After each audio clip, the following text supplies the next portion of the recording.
Baik, selamat pagi Mbak Ide, Mbak Cikal, dan juga teman-teman sekalian.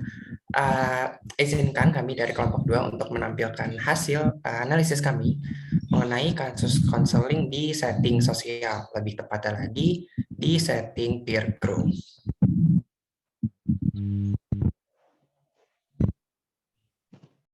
Nah, berikut ini ada outline dari analisis kasusnya. Sebenarnya sama sih ya, seperti guideline yang udah diberikan Mbak Cikal, jadi bisa langsung dilanjut aja.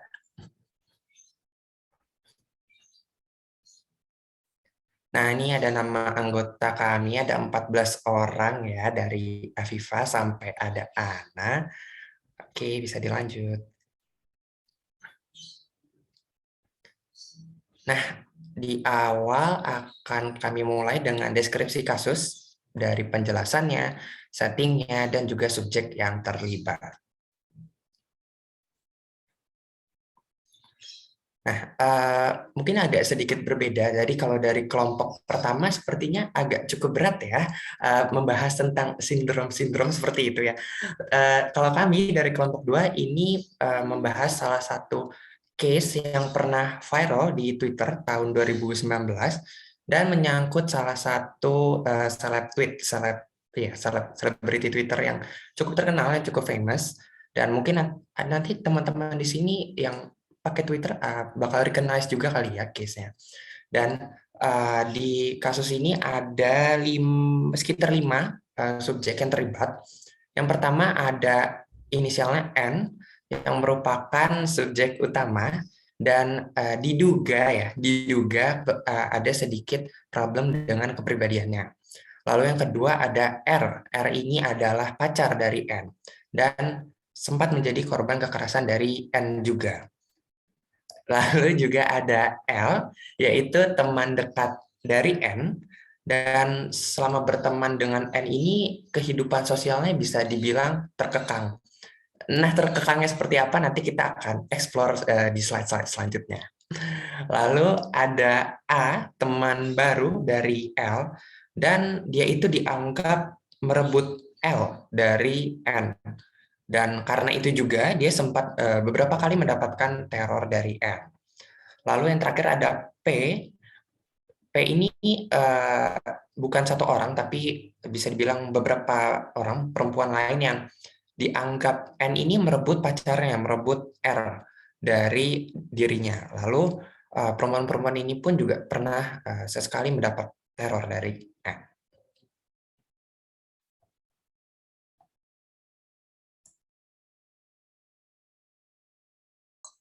Oke, baik. Dimulai dari penjelasan kasus yang ada di antara N dan A.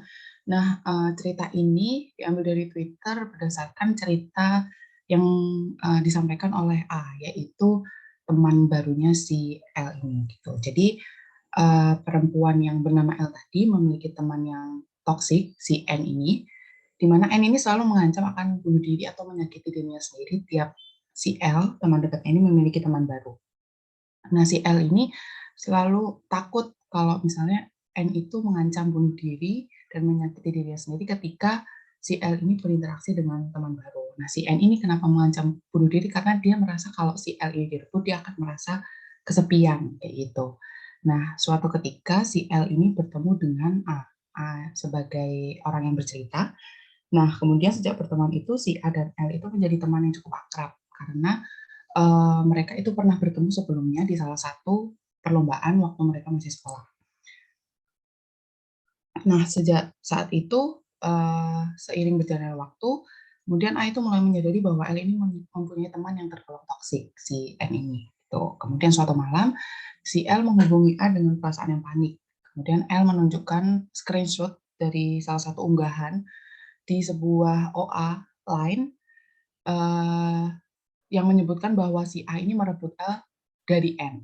Nah, di situ juga tertulis bahwa L membuat N itu menyakiti dirinya sendiri karena merasa kesepian. Jadi N itu juga mengungkapkan bahwa dirinya itu sudah menyakiti dirinya sendiri kayak gitu. Nah, A ini langsung meminta L untuk berhenti berhubungan dengan N dan memberi saran kepada si N yang langsung untuk segera meminta bantuan kepada profesional. Karena ini adalah saran sebagai orang awam, orang yang baru bertemu dengan si N ini gitu. Nah, kemudian setelah bertemu, N ini memblokir semua media sosial A dan juga L. Namun N sesekali membuka blokir, jadi block unblock untuk sosial media L ketika ingin berkata-kata kasar ke si L temannya ini, kemudian diblokir kembali. Jadi dia mempunyai rasa puas kalau misalnya dia lagi marah, kemudian dia melampiaskan dengan berkata kasar dengan si L temannya ini sendiri, kayak gitu. Nah, kemudian si N ini masih terus menyimpan dendam kepada si A yang merebut L tadi dan menyebarkan fitnah bahwa A tidur dengan laki-laki orang.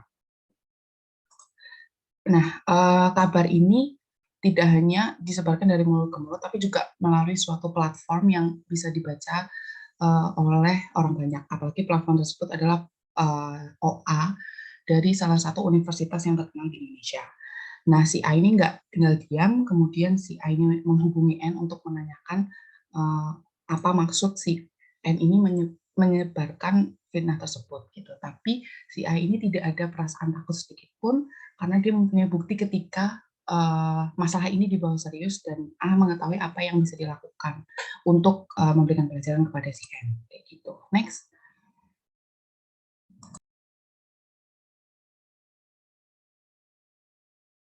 Nah, lalu lebih lanjut lagi nih kita akan membahas tentang case dia dengan pacarnya dan juga dengan teman-temannya secara keseluruhan lah. Jadi yang pertama tentang dengan R atau pacarnya. Sebenarnya R ini pernah cerita juga ya, selama dia menjadi pacar atau berpacaran itu juga merasa ada yang janggal nih dengan diri N. Terlebih lagi itu mulai semakin terlihat ketika beberapa lama pacaran, N itu istilahnya apa ya? Bukan menyadap juga sih, tapi bisa dibilang login semua akun pacarnya. Jadi dia harus tahu nih pacarnya ngobrol sama siapa, telepon apa ya, berinteraksi apa saja gitu. Dan ketika namanya makhluk sosial ya, orang pacaran kan pasti tidak hanya ngobrol dengan pacarnya saja seumur hidupnya. Jadi dia sesekali pasti ngobrol dengan perempuan lain kan. Dan N ini karena dia login sosmed pacarnya, dia itu sering histeris dan juga suicidal ataupun mau menyakiti diri sendiri seperti yang tadi sudah disampaikan oleh Afifa sebelumnya. Ketika dia tahu pacarnya atau R itu berinteraksi dengan P atau ya perempuan lain lah. Padahal interaksinya pun juga bukan interaksi yang mengarah ke selingkuh seperti itu ya, tapi yang ngobrol-ngobrol biasa aja. Tapi N ini sering histeris dan suicidal seperti itu. Dan akibatnya karena tadi memang N ini login akun pacarnya, dia itu jadi tahu perempuan mana aja sih yang bisa dibilang mengancam hubungan mereka gitu dari perspektif N. Dan akhirnya banyak perempuan-perempuan yang diteror oleh N lewat chatnya, diancam. Dan tadi salah satunya kalau A itu apa ya, bisa dibilang difitnah gitulah ya lewat OA dan seterusnya. Dan selain itu juga R ini merupakan korban kekerasan fisik dari N. Dia itu sempat ngobrol-ngobrol dengan A, cerita kalau selama pacaran dia sering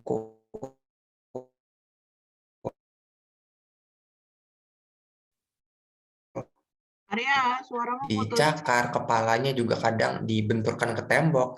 Bahkan iya, apakah sudah lebih jelas ya kalau sekarang? Iya, barusan yang tadi sempat terhenti. Oh iya, baik. Mungkin agak diulang sedikit ya. Jadi tadi ya banyak P yang diteror oleh N. Dan R ini juga pernah jadi korban kekerasan fisiknya, ya dipukul, dicakar, kadang kepalanya juga dibenturkan ke tembok. Dan R ini pun pernah ngobrol dengan A yang tadi sempat bermasalah juga dengan N. Kalau dia itu kalau mau keluar atau ketemu dengan N harus pakai hoodie atau baju lengan panjang agar tidak dicakar-cakar gitu, agar tidak luka kalau dicakar, sampai seperti itu. Dan ya R ini akhirnya juga sering mengeluh kepada temannya karena mungkin lelah juga kali ya dengan sikap dan perilakunya N. Lalu itu mengenai R dengan N. Dan selanjutnya ini ada N dengan peer group-nya. Jadi sebenarnya orang-orang di sekitar N itu bisa dibilang masih peduli juga dengan kondisi dirinya. Tadi contohnya bahkan A yang berkonflik juga dengan N, dia masih mau approach N dan juga menyarankan dia untuk ke profesional atau ke psikolog seperti itu. R pun sebagai pacar dan L sebagai teman dekatnya selama berhubungan dengan N ini juga sudah sering chatting dan sering menanggapi keluh kesah dari N atau perilaku N ini dengan sangat amat sabar dan akan tetapi memang namanya tiap orang punya batas kesabarannya sendiri. Jadi terkadang ketika N ini bisa dibilang sudah melewati batas kesabaran teman-temannya tersebut atau orang di sekitarnya, ya pilihan orang di sekitarnya ada dua, antara memang mau tetap menanggapi N atau ya sudahlah ditinggalkan aja gitu. Jadi antara acuh dan juga tidak acuh terhadap N.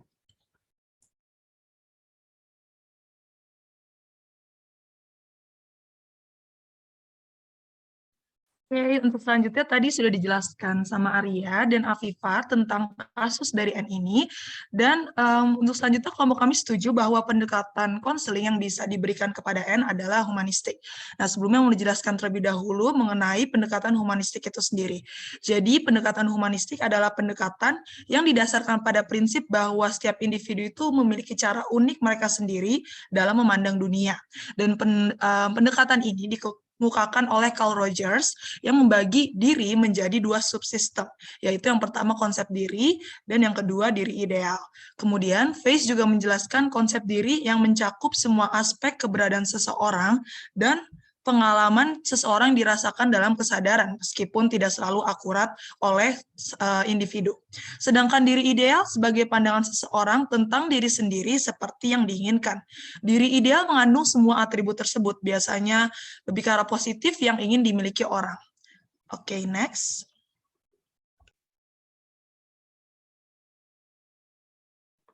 Nah, Rogers sendiri juga memiliki struktur kepribadian menurut pandangan humanistiknya.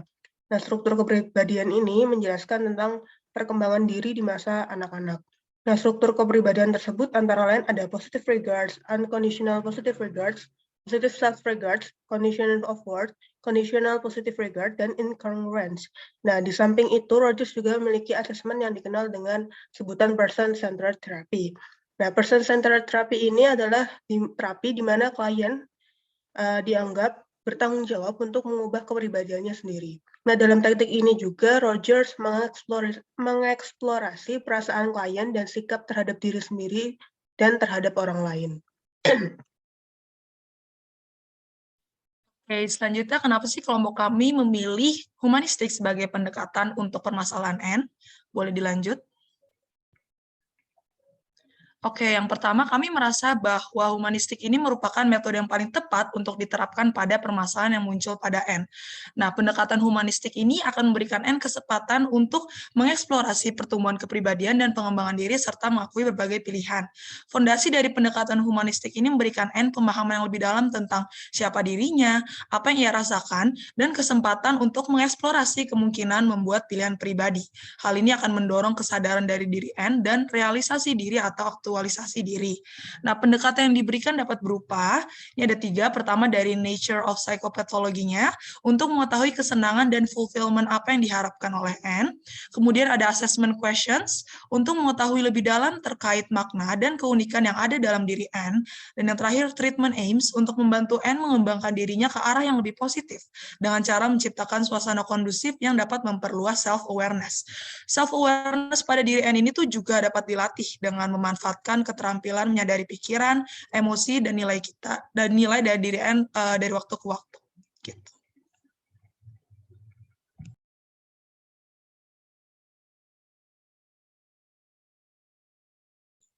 Oke, selanjutnya ini bisa di next dulu nggak?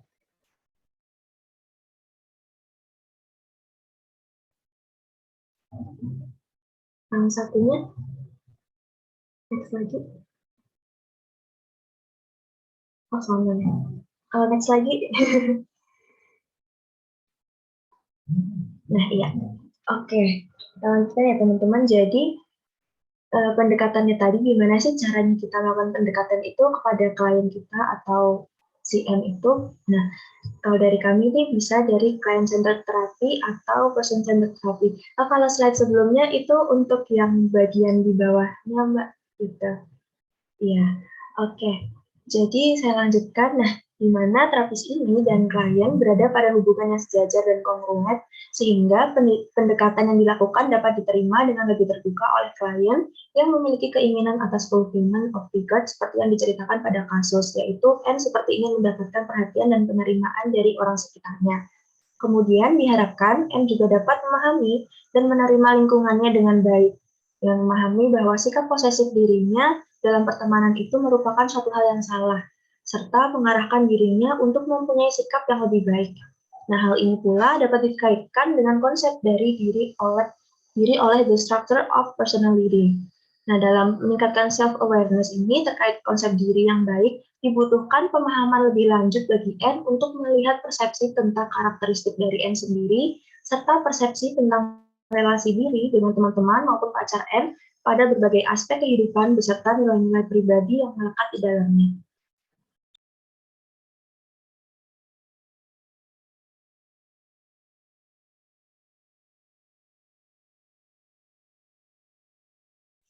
Oke, kita lanjut ke asesmen yang bakal dilakuin apa aja. Oke, kita bakal ngelakuin wawancara. Ya, kenapa pada waktu ini teknik wawancara dilakukan dengan metode struktur. Wawancara semi tekstual atau proses wawancara menukar panduan wawancara yang berasal dari pengembangan topik, mengajukan pertanyaan, dan dilakukan secara terbuka. Nah, wawancara ini bakal kita lakuin ke N sendiri, ke orang tua N, dan L selaku teman dekat dari N sendiri. Oke, wawancara ke N itu dilakukan guna mendapatkan informasi tentang apa yang N rasakan dan alasan kenapa dia bertindak seperti itu. Ya, seperti memisah temannya, memfitnah teman L, menyakiti diri saat L memiliki teman lain, abusif terhadap pacarnya, terhadap pacar barunya, dan lain-lain. Nah, habis itu juga dengan wawancara N kita dapat mengetahui nih tingkat comprehension of word yang dimiliki N ini seberapa besar, lalu keinkongruensian dalam diri N itu kayak gimana. Nah, keinkongruensian dalam diri N ini dapat dipicu oleh kurangnya conditional positive regard dan diterima N yang mungkin muncul dari masa lalu dari N sendiri. Nah, oleh karena itu, kita juga harus mewawancarai orang tua N. Siapa tahu kita dari mewawancarai orang tua N, kita dapat mengetahui mungkin ada kesalahan dari pola asuh dari orang tua N sendiri yang mungkin dapat menyebabkan N kurang mendapatkan unconscious positive regard dan berperilaku seperti itu.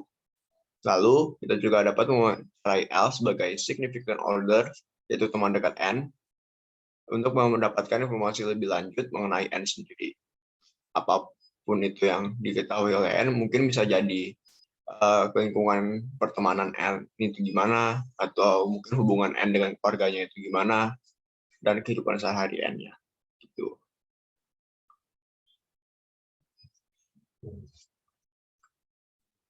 Oke, selanjutnya kita masuk ke rancangan konseling.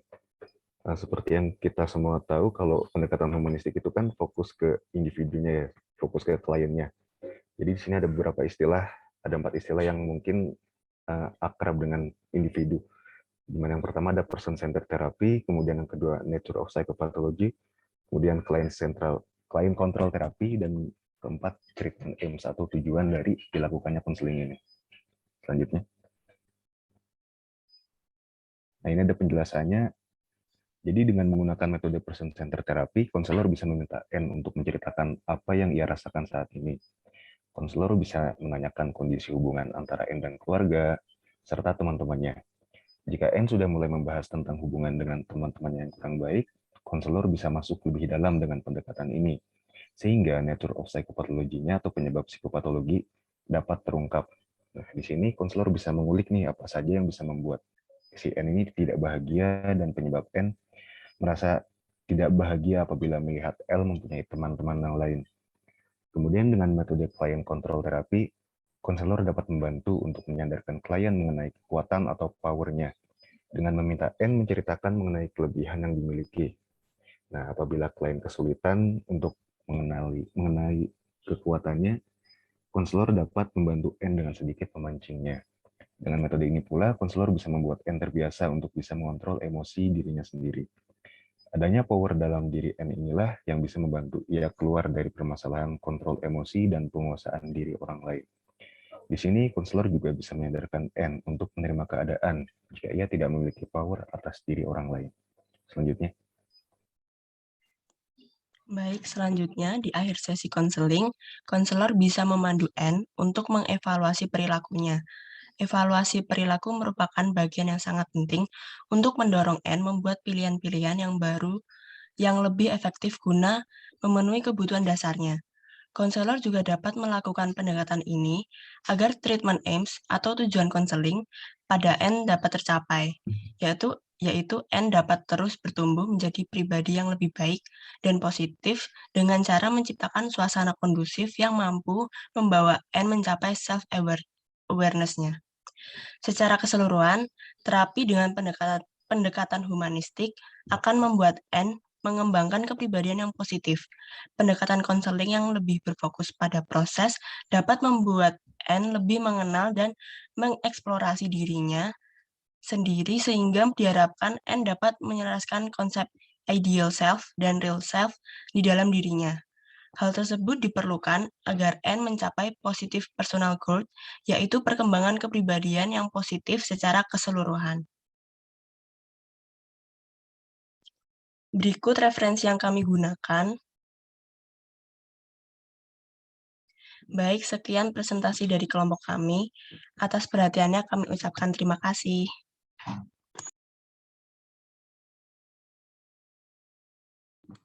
Baik, terima kasih kelompok 2 atas presentasinya. Walaupun saya juga belum tahu nih siapa orang yang dibahas atau kasus yang dibahas oleh kelompok 2. Oke, selanjutnya teman-teman kelompok lain silahkan memberikan komentar ataupun pertanyaan. Silahkan.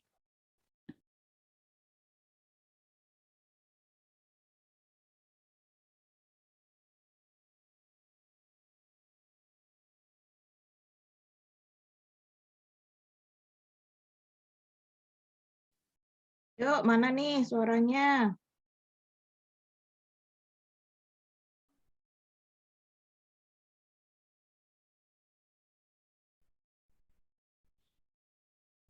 Silahkan.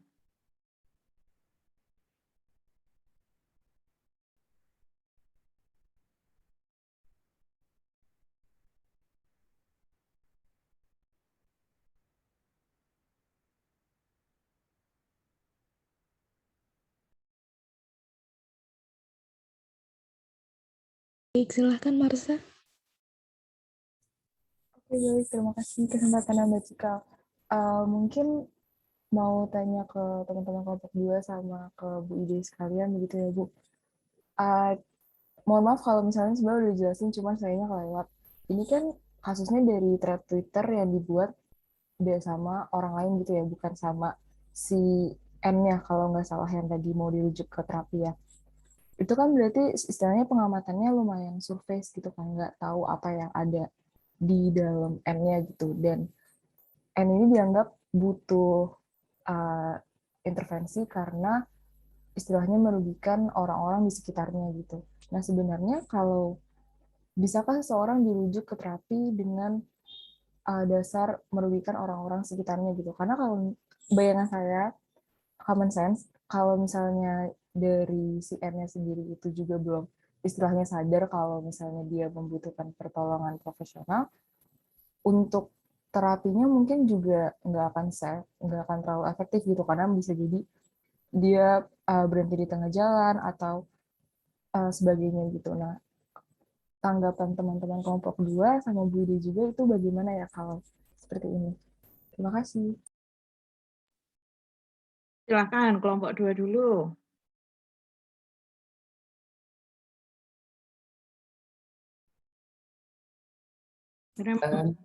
Ya, silakan Arya.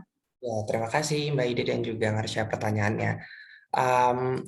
Kebetulan kalau kelompok kami, meskipun tadi secara benang merahnya itu yang ditampilkan tweet dari temannya si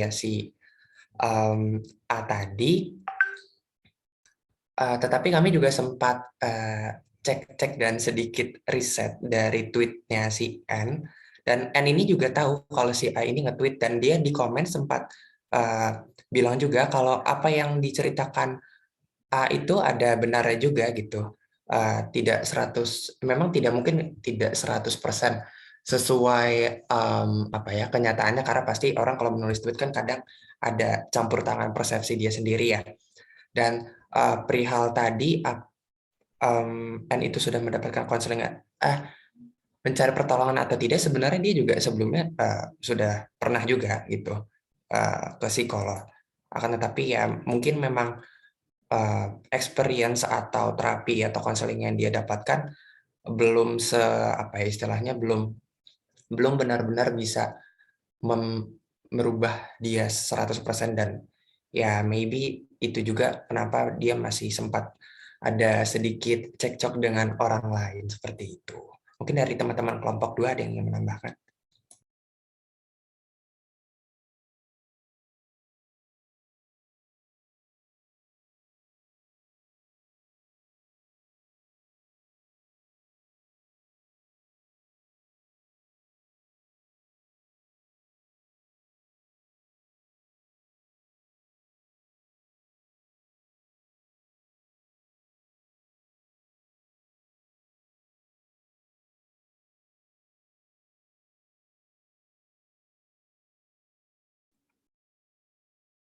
Halo, kelompok 2.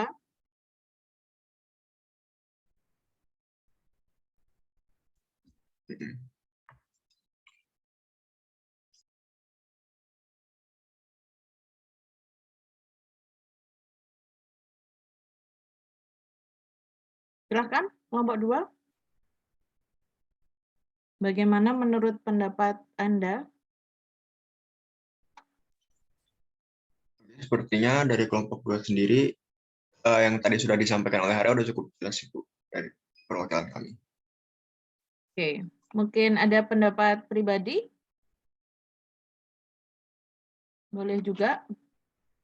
Pendapat pribadi saya sebenarnya hampir mirip sama Ayah tadi, Bu. Jadi ya karena kami melihat di sini kan Anda sendiri sudah mengetahui bahwa dirinya dia bermasalah, walaupun ada beberapa hal yang mungkin dia denial gitu. Jadi ya bisa dirujuk dari N sendiri karena dia juga sudah mengetahui bahwa dia agak bermasalah sedikit. Oke, berarti ada informasi ya bahwa di kondisi tertentu si N ini juga merasa bahwa tindakan-tindakannya itu merugikan orang lain ya? Atau totally nggak sadar, ignorance atau bahkan gimana dari case-nya? Karena ini nanti akan berbeda gitu, seperti yang ditanyakan oleh Marsha tadi ya, nanti jatuhnya akan beda ketika dia merespon saran untuk mengakses layanan kesehatan mental. Ya, silakan Putri. Ya, baik Bu, izin menambahkan dan menjawab. Jadi seperti yang tadi udah disebutkan sama Arya dan juga Ahnaf, si N itu sebenarnya mengetahui perbuatannya dan dampak dari apa yang dia perbuat kepada teman-temannya seperti itu. Cuman memang makanya di dalam thread-nya itu kalau kita baca, memang si korban itu ada bilang kalau si N itu sebenarnya kita nggak tahu ya apakah dia benar-benar membutuhkan atau apa ya, emang dia kondisi mentalnya itu membutuhkan bantuan atau kayak gimana. Cuman di situ disebutkan bahwa dia itu memang manipulatif dan toksik kayak gitu Bu. Jadi seperti yang tadi disebutkan Ahnaf, kalau di tweet-tweetnya dan sebagainya itu sebenarnya N itu menyadari tapi dia seperti tidak mau tidak mau menggubris gitu Bu. Jadi tetap melakukan hal seperti itu untuk kepentingan dia sendiri seperti itu Bu. Makanya di tweet thread-nya itu dibilangin di akhir itu kalau memang kamu merasa membutuhkan bantuan, jangan dilanjut, tapi cari ke ahli profesional seperti itu, Bu. Terima kasih. Oke. Nah, kalau dari gambaran seperti itu, kira-kira dari gambaran kasusnya ya, meskipun memang betul yang disampaikan Marsha tadi, kita hanya sebatas melihat apa yang ditampilkan melalui media itu, gitu ya. Yang ya nggak apa-apa juga. Ini anggap aja latihan teman-teman sifatnya adalah blind case, kasus buta. Kita hanya mencoba mengkaji dari apa yang kita dapatkan saja informasinya. Ya, kita tidak perlu terlalu dalam lagi untuk memikirkan apakah benar atau tidak dan lain sebagainya karena kita memang tidak memiliki akses sebenarnya terhadap kasus itu. Ini kajiannya blind case aja. Nah, kalau kita anggap itu sebagai blind case, ya kalau tadi teman-teman dari menyimak thread tersebut mengambil kesimpulan seperti itu, kira-kira diagnosis untuk si N ini apa?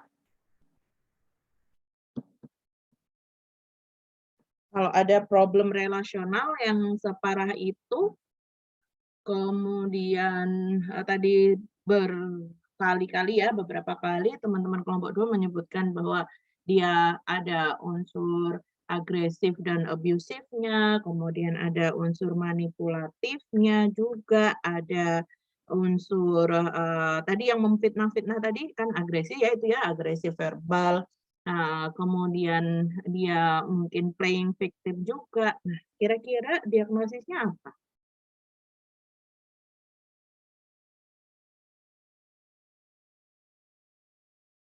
Sebatas yang kita ketahui dari thread, dari sumber itu. Atau thread itu plus tambah riset kecil-kecilan tadi yang disampaikan Arya ya. Biasanya kita bisa snowballing gitu. Dari satu akun kita coba bisa cek ke akun yang related. Nah, ada postingan apa juga di situ misalnya seperti itu juga bisa sih. Monggo silakan kelompok 2. Dari Nadia ada narcissistic personality. Oke, ada lagi pendapat yang lain?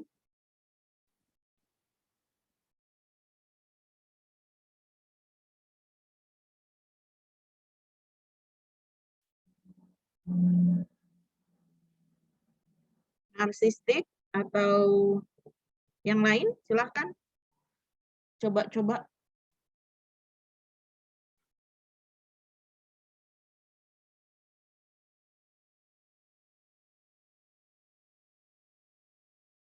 Coba-coba tidak berhadiah, tapi borderline karena ada tadi ada ininya ya, yang ups and down tadi ya. Ada satu di situ gejalanya. Yang block unblock tadi. Oke. Ada lagi pendapat yang lain? Sudah ada pendapat dari Nadia dan juga Salma. Nih yang lain coba teman-teman. Kira-kira. Satu lagi deh.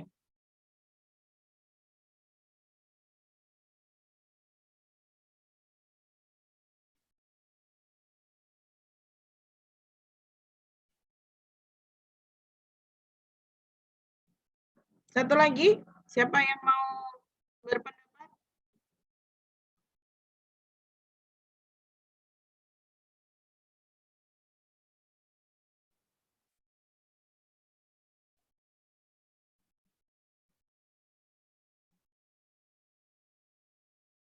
Boleh apa aja? Saya boleh izin berpendapat. Nah, silakan, Anin.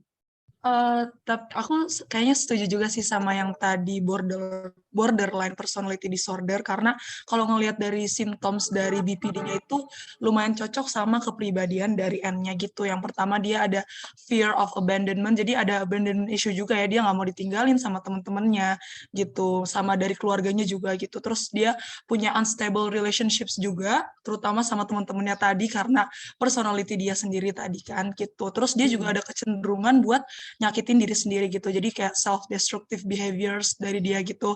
Yang dia bilang kalau misalnya dia nggak ditemenin sama itu atau ditinggalin, dia cenderung buat nyakitin diri atau self-harm gitu. Sama mungkin dia dari extreme emotional swings juga ya. Dari mood swings-nya sama mood-nya dia tuh juga ekstrim gitu loh, kayak perubahannya gitu sih mungkin kalau dari aku. Oke, thank you, Anin.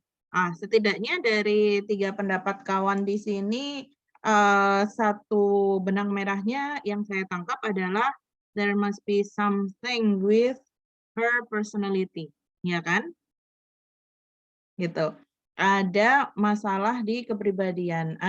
Kita bisa mulai menggunakan hipotesis bahwa dia memiliki gangguan kepribadian. Pertama aja, ini dugaan sementara aja, diagnosis sementara aja.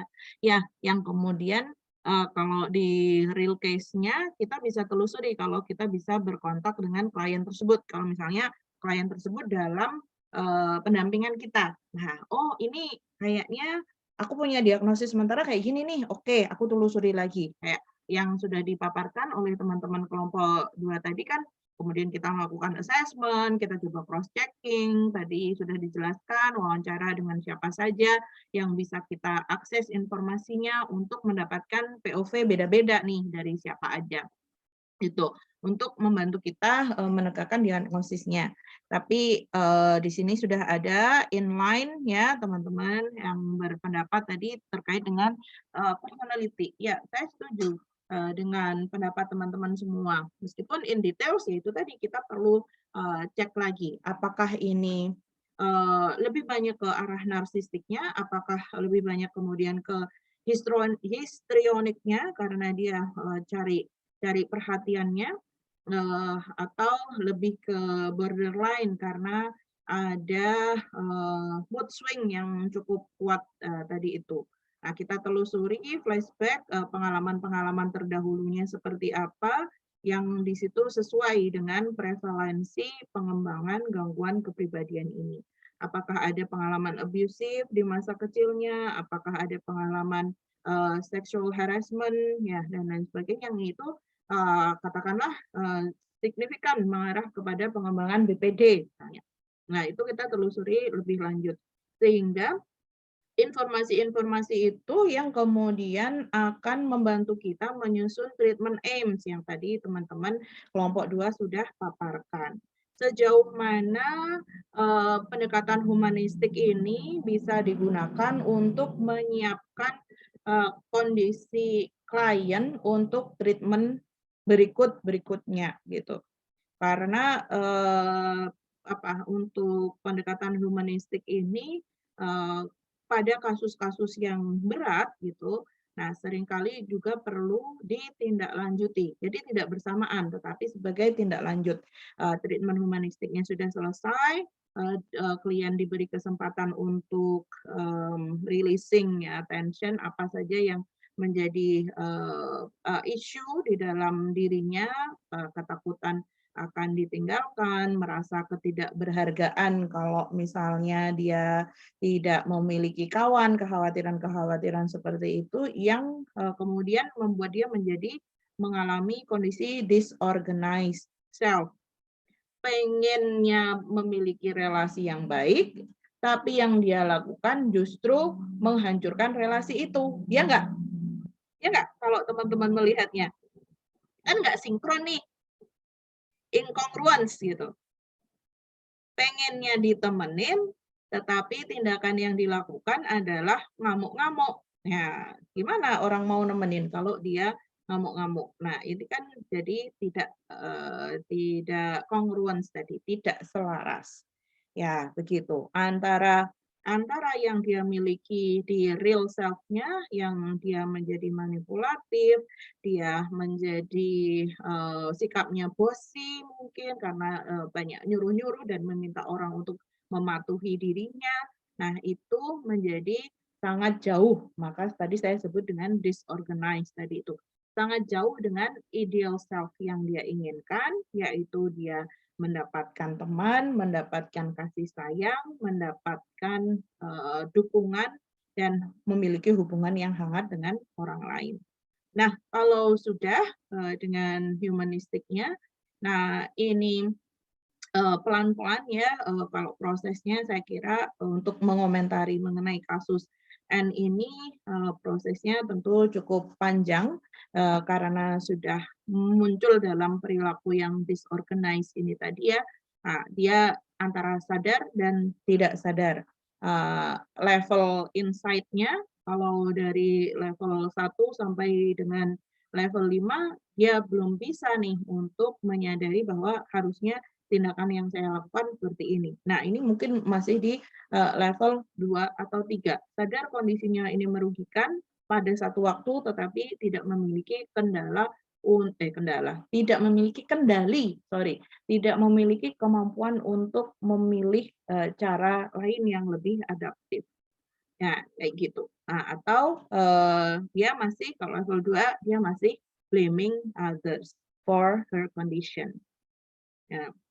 Nah, sehingga pendekatan humanistiknya pelan-pelan dilakukan untuk memberikan rasa aman terlebih dahulu, membangun trust ya terlebih dahulu di lingkungan yang aman, netral ya. Nah, kalau dengan teman-teman nih memang hubungannya dekat, nah hubungan dekat itu sangat rentan untuk mengalami love-hate relationship gitu. Tadi yang disampaikan Arya, ya ada dua opsinya, acuh atau tak acuh, peduli atau ya udah dicuekin aja. Nah, tapi kalau hubungannya dekat nih mau nggak mau kan tetap baper ya, tetap ada perasaan. Nah, kalau dengan psikolognya, kalau dengan pendampingnya ini yang lebih profesional, ya psikolog ini paham gimana cara untuk meregulasi dirinya sehingga tidak mengalami counter transference, tidak merasakan baper ini tadi. Ya udah kalau dia ngamuk-ngamuk ya udah ini dengerin aja. Nah, ini yang memang sangat challenging.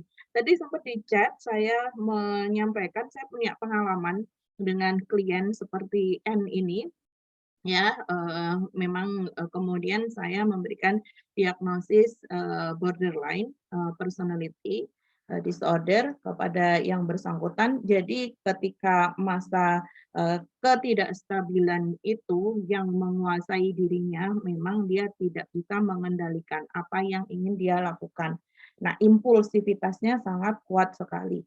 Sebenarnya dia tidak sanggup untuk menerima respon balik ya. Kalau dalam komunikasi itu tadi respon baliknya seperti apa, maka yang dia lakukan adalah tindakan immature, tindakan kekanak-kanakan. Ya udah aku blokir aja. Kalau aku blokir kan aku tidak bisa menerima respon balik seperti apa dari orang itu. Itulah caraku untuk melindungi diri. Nah, ini immature. Ya, di awal saya mendapatkan seperti itu rasanya saya sudah tahu, saya paham bahwa ini klien dan klien sedang dikuasai oleh gejalanya. Tetapi namanya manusiawi dan kita tetap ini manusiawi ya, kita tetap manusia meskipun kita mengambil profesi sebagai psikolog atau helper. Rasa pertama yang saya alami adalah deg gitu. Karena stimulus itu tetap diproses oleh otak saya ya ketika membaca chat yang panjang lebar. Saya paham itu tidak sepenuhnya ditujukan kepada saya. Nah, dengan ini saya mencoba menambahkan ke teman-teman, saya menyisipkan bahwa untuk kita semua yang tertarik dan ingin bekerja dalam bidang ini, maka untuk kita sendiri kita perlu nih kenceng-kencengin self-care dan self-compassion. Sekaligus menjawab nih pertanyaan dari Nadia ya. Oh, ini kalau kebalik ya, kliennya yang dia mengalami transference ya, bukan saya yang mengalami counter transference. Ya, kita perlu, saya lanjutkan dulu yang tadi, kita perlu melakukan self-care, kita perlu paham kondisi kita sendiri secara berkala, kita ngebengkelin ya, mobil atau motor aja butuh dibengkelin ya kan, butuh dicek kondisinya. Apalagi kita juga sama aja gitu. Kita perlu rehat, kita perlu melakukan tindakan yang reflektif untuk belajar kembali apa saja pengalaman yang sudah kita lalui, dan kita perlu recharge ini tadi ya, agar kita punya energi yang lebih untuk tetap bersikap profesional. Ada nggak yang pernah baper terus nembak gitu? Ada juga meskipun nggak sampai nembak ya. Tapi yang nembak saya ingat-ingat. Nembak means kayak aku suka kamu gitu ya. Enggak sih, tapi kalau yang baper dan kayak apa? Jadi dependent, kayak yang cari-cari alasan untuk nambah-nambah sesi lagi, nah itu ada. Ya, terlepas dari gender ya, bisa same sex, sama-sama perempuan, ada juga yang laki-laki. Tapi saya kira bukan arahnya ke romantic relationship ya, tapi mereka kayak merasa tadi itu sudah ada safe place, kemudian kayak sanctuary gitu, jadi swakal ke mereka.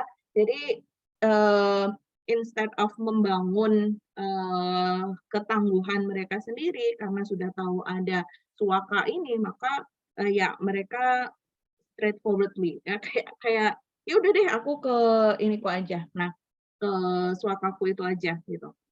Jadi saya selalu menekankan bahwa saya paling banyak menggunakan pendekatan humanistik ini kepada klien, dan di situ saya selalu menguatkan mereka bahwa they are the person in charge of their life gitu. Ada teknik-tekniknya dalam pendekatan humanistik ini. Ada encouraging statements, kemudian ada dia strength bombardment gitu. Itu yang terus-menerus saya sampaikan ya, selain menggunakan basic skills-nya yaitu empati gitu. Ya, mungkin dari situ mereka merasakan bahwa inilah bentuk apresiasi yang tidak atau jarang saya dapatkan dari lingkungan yang lain gitu. Lingkungan yang lain justru memberikan demand, memberikan tuntutan-tuntutan sehingga mereka terbiasa terbentuk yang tadi disebutkan oleh kelompok 2, ada istilahnya condition of worth, kondisi keberhargaan gitu. Saya harus begini, saya harus begitu, saya nggak boleh begini, saya nggak boleh begitu. Yang itu dia sendiri yang membentuk standar-standar keberhargaan dirinya. Nah, ini bisa saya yakin sebenarnya relevan untuk kita semua ya, kita perlu checking diri kita masing-masing. Apakah kita sudah cukup waktu istirahat, silent moment, ya, contemplation, ya, untuk healing nggak perlu jauh-jauh liburan, ya teman-teman. Healing bisa kita ambil kalau teman-teman yang Muslim, ya 5 menit atau 10 menit setelah melakukan ibadah sholat apa aja, nggak harus ke 5-5-nya, tapi ambil yang kalian paling nyaman, misalnya setelah sholat subuh gitu. Misalnya teman-teman yang non-muslim, misalnya teman-teman Kristiani, sewaktu hendak tidur ya barangkali ada doa terlebih dahulu, manfaatkan momen-momen seperti itu ya, sehingga kita tetap ada recharge energi ini tadi, membantu kita untuk menghadapi entah saat kita baper atau juga ketika ada klien yang baper sama kita dan membuat kita jadi baper juga gitu. Bapernya kan bisa wah aku begitu dibutuhkan, jadi ya udahlah aku ikuti ininya dia. Nah, ini kita yang baper juga gitu. Atau kita jadi sebel. Kemudian karena sebel sama klien yang ngoyak terus itu tadi, kemudian jadi berkurang ini kita ya, empatinya berkurang, kemudian warmth-nya ya, kehangatannya berkurang, kita jadi jutek sama klien. Nah, itu juga tanda-tanda kita sedang tidak baik-baik aja. Gitu. Itu komentar saya untuk pendekatan humanistik ini ya, dan untuk case-nya TN ini tadi ya, bisa jadi dia ada gangguan kepribadian, dan teman-temannya ini tadi juga kalau misalnya kita bisa reach out, kalau kita sebagai official ini ya health provider-nya, psikologisnya gitu, kalau kita bisa menjangkau mereka, dan bisa aja kita menggunakan pendekatannya bukan individual, ada sesi-sesi yang kita rancang di situ sebagai sesi kelompok gitu. Nah, sehingga ada pertukaran point of view di antara mereka ini tadi. Karena kita melihatnya, dan teman kelompok 2 tadi kan mengusungnya ini sebagai peer group kan. Nah, itu kita bisa menggunakan pendekatan konseling kelompok juga. Begitu. Oke, gimana? Ada komentar dari teman-teman semuanya? Atau jangan-jangan terhipnotis mendengar suara saya? Silakan. Gimana? Terhipnotis, nah bisa jadi nih. Wah, soalnya kan saya nggak bisa lihat gimana kalian di sana. Kalau di kelas bisa saya colek ya, saya cubit pipinya, langsung bangun. Monggo, silakan. Ada komentar? Ada pertanyaan lagi? Untuk trigger diskusi?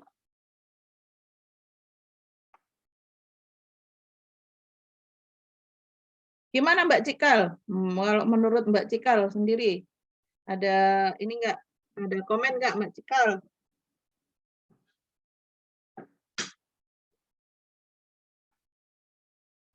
Masih belum sih, Bu. Mungkin teman-teman yang lain, waktunya kurang 5 menit nih, teman-teman. Oh, ini masih ada nih waktunya. Ada nggak?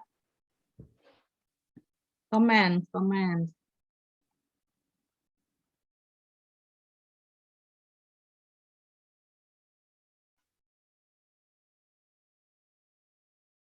Boleh juga teman-teman menyimpulkan, ya, kita punya waktu 5 menit nih, silakan dituliskan di chat box apa insight yang kalian dapatkan.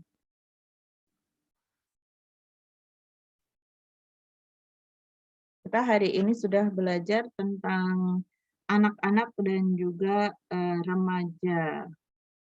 Ya, tadi berarti usianya sekitar berapa ya tadi grupnya N tadi dan kawan-kawan? Anak kuliahan atau anak sekolahan ya? Sorry, saya skip. Kuliahan, Mbak. Ya, S1 lah. Oke, seumuran kita ya. Oh, kita. Saya, seumuran saya, 20 tahun yang lalu.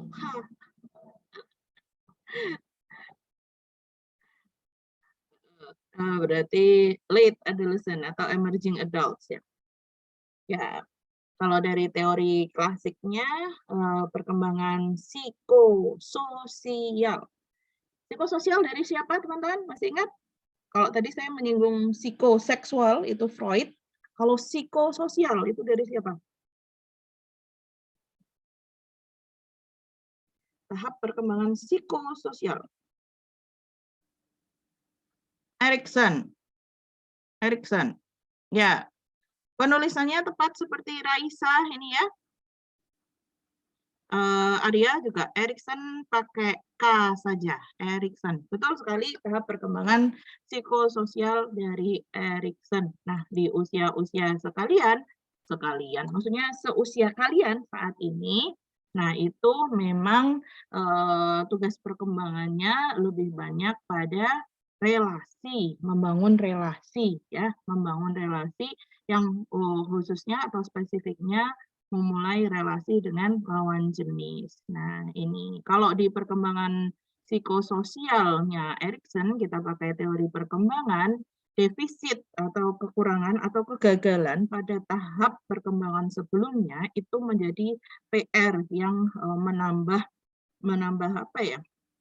Kompleksitas ya, atau kurang jadi kurang optimal begitu di tahap perkembangan berikutnya. Oke, ini ada Putri raise hand, silahkan Putri. Ya Mbak, saya izin bertanya, mungkin masih satu bahasan sama kasus yang kelompok 2 tadi, tapi ini mungkin lebih general ya Mbak. Jadi itu jika ada kasus seperti ini Mbak, jadi ada satu orang yang mungkin mirip-mirip, jadi dia kayak cenderung kayak narcissistic personality, terus juga mungkin mengarah ke emotional behavioral disorder juga, dan dia juga berdasarkan pengalaman-pengalamannya dia memang mengalami yang namanya abandonment issues juga, dan dia punya pengalaman yang buruk terkait gambaran seorang ayah seperti itu. Nah, permasalahannya adalah ketika dia tuh memiliki hubungan atau kedekatan dengan seseorang, memiliki hubungan dengan orang lain, itu terkadang dia kalau semisal normal-normal saja, maksudnya ke teman-teman yang memang tidak, apa ya, dia tidak merasa punya benefit yang lebih atau sekedar teman main seperti itu, dia seperti orang normal, Mbak. Tapi kayak kalau dia memiliki satu kepentingan seperti itu, dia mulai kayak suicidal, dia mulai kayak yang dilakuin sama N tadi, seperti itu. Nah, ketika kita kan sebagai mungkin, dalam kasus ini ketika kita ada di dalamnya, kita pasti berusaha buat, mengedukasi dia bahwa itu sebenarnya sikap yang mungkin, menyimpang seperti itu, atau kita mengarahkan dia ke, mending kamu mendapatkan misalnya tenaga profesional seperti itu, atau kita mulai seperti bertanya-tanya dan lain-lainnya. Cuman dia memang kalau kita tanyain dia merasa kayak, "Kamu cuman kepo doang ya?" Kayak gitu. Dan orang-orang di sekitar dia itu cenderung seperti orang tuanya, dan teman-teman yang mungkin tidak tahu dia sedalam itu, merasa kayak, "Dia normal-normal aja kok, itu kamu yang salah." Jadi kayak kalau dia playing victim pun, kita yang salah, seperti itu. Nah, itu kira-kira apakah ada solusi atau memang sudah tidak tertolong seperti itu, Mbak? Makasih. Iya, ya, kalau sudah tidak tertolong itu kayaknya ini banget ya, berat banget ya.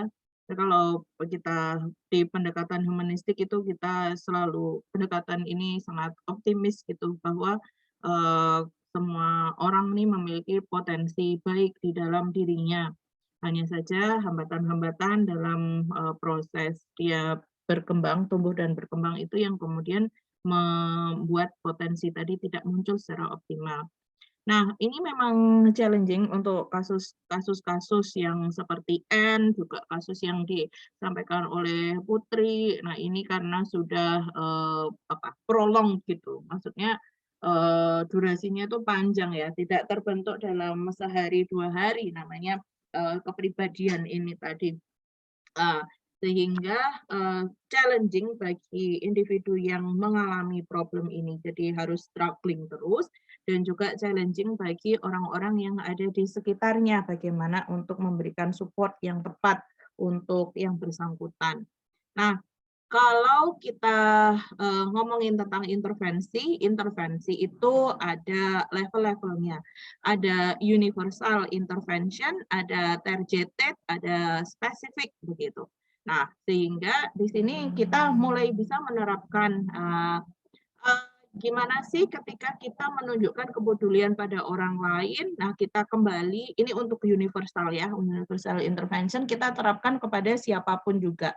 Mulai dengan apa? Mulai dengan kita berkomunikasi yang baik, kemudian kita belajar mengenali diri kita sendiri, kita berkomunikasi dengan baik, kita belajar terus-menerus ya, long life learning-nya kita tetap lakukan.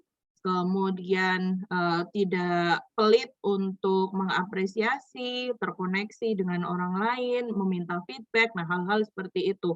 Yang saya kira itu relevan untuk siapapun gitu, semua orang, tanpa kita melihat dulu bahwa dia ada problem atau tidak.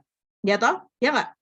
Ya nggak? Nah, kita tidak perlu terlalu banyak alasan untuk bisa mengapresiasi sesuatu gitu, baik pada diri kita sendiri maupun kepada orang lain. Ya, setiap momen sekecil apapun itu kita bisa hargai dan syukuri. Nah, ini konsep-konsep yang kemudian dikembangkan dalam terapi ACT ya. Saya lupa, kayaknya di kelas IUP deh sempat nyinggung itu. Saya lupa kalau di sini apa. ACT, Acceptance and Commitment Therapy. Nah, di situ banyak disinggung. Kemudian targeted. Targeted itu kepada kelompok-kelompok yang rentan.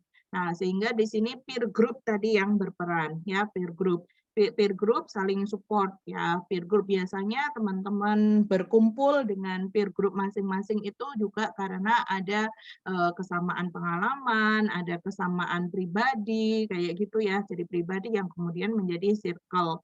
Nah, ketika circle ini memang sudah dirasakan toksik seperti yang dialami oleh N dan kawan-kawannya, nah berarti di situ kadang kita perlu bersikap tegas ya kepada orang-orang terdekat kita.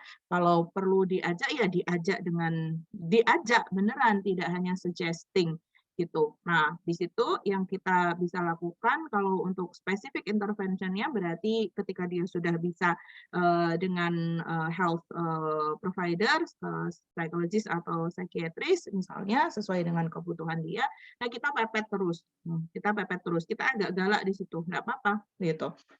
Ya, memang itu yang dia butuhkan ketika dalam situasi tertentu tidak bisa mengambil keputusan sendiri.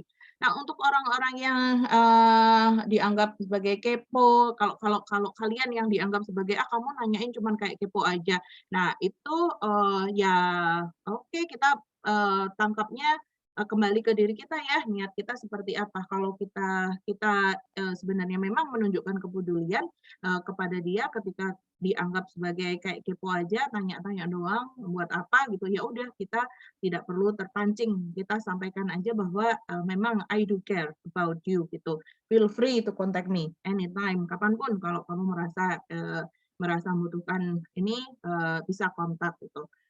Mungkin aku tidak bisa memberikan respon cepat, maksudnya setiap kali, tetapi setidaknya kamu tahu bahwa I do really care about you. Nah, itu yang bisa kita sampaikan memang karena genuine, ya, memang karena kita ingin melakukan seperti itu. Ya, untuk teman-teman yang struggling dengan isu-isu seperti ini, memunculkan trust itu sulit, ya, sehingga kita bisa memahami bahwa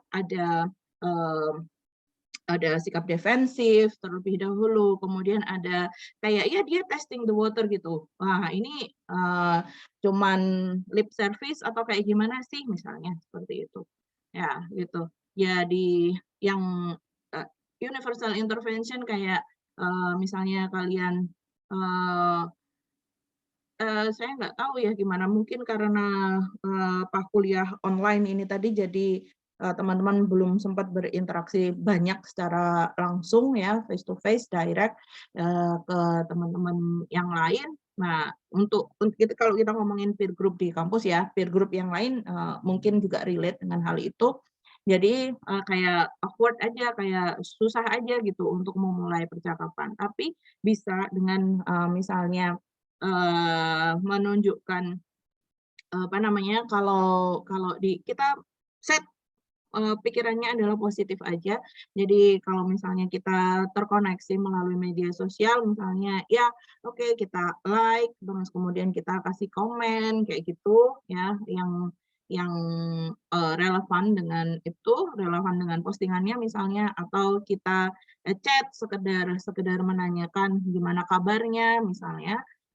Hal-hal yang kecil seperti itu, kok aku nggak lihat kamu ada di kelas kemarin atau misalnya seperti itu ya, dia mungkin akan pertama menunjukkan keterkejutan misalnya, loh ini ngapain kok SKSD kayak gini, ya udah ya nggak apa-apa karena niat kita cuman ngertake nek bahasa Jawa nih, cuma ngaruhke menanyakan kabar ya itu tujuan kita gitu. Ketika sudah tersampaikan ya sudah, masalah nanti responnya seperti apa itu sudah di luar kontrol kita. Yang penting kita melakukan sesuatu yang bisa kita lakukan dan kita memang punya niat yang baik atas tindakan yang kita lakukan itu. Yang sedikit demi sedikit bisa dilakukan seperti itu. Karena jelas kalau kita kayak langsung yang tadi untuk specific intervention ngajak dia untuk ke ini, mungkin ini ya reluctant ya, ogah-ogahan atau malah justru ya yang dilakukan N tadi kayak ngeblokir itu mungkin juga akan bisa kita alami. Tapi ya kita lakukan sesuatu yang sesuai dengan yang kita mampu lakukan. Maka jangan lupa supaya kita tetap punya energi, self-care-nya juga harus digencarkan.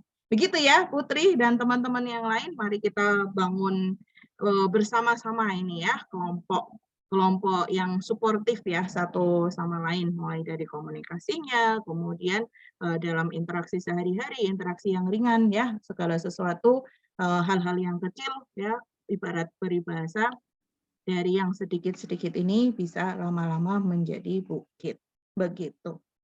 Oke, teman-teman, kita sudah selesai, sudah pukul 10 bahkan lewat 08. Nah, kita bisa akhiri pertemuan kita di pagi hari ini ya. Terima kasih semuanya telah berpartisipasi dengan aktif. Kita akan lanjutkan untuk minggu depan.